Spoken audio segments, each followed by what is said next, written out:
Жамбылда Ұлы Отан соғысы ардагерлері мен тыл еңбеккерлеріне әлеуметтік көмек көрсету үшін ардагерлерге мың алғыс автокеруені жолға шықты.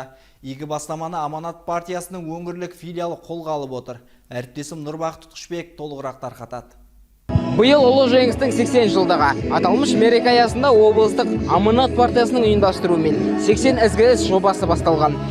Ардагерлерге мың алғыс авто әлеуметтік керуені бүгін облыстың 10 ауданына жолға шықпақ.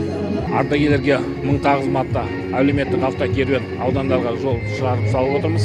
Негізгі мақсат соғыс ардагерлерімен теңестірілген тыл еңбеккерлерінің жағдайымен танысып, оларға құрмет көрсету, тегін диагностикалық медициналық орталықтың қызметін ұсыну, сонымен бірге сол аудандардағы халықпен кездесіп, тұрмыс тіршілігімен, сонымен қатар тегін заңгерлік басқа да көмектерді ұйымдастыру мәселелері.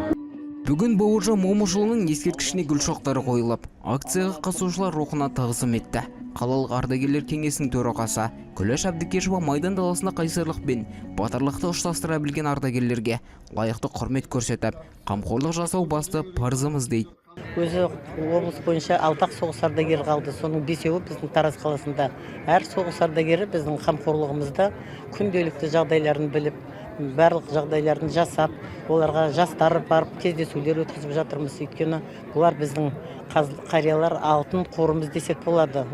Айта кетейік, Аманат партиясы Ұлы Отан соғысының 80 жылдығына орай батырларға арналған ескерткіштер мен мемориалды нысандарды ретке келтіру бойынша акция бастаған. Алдағы уақытта тазалық жұмыстары жүргізілмек.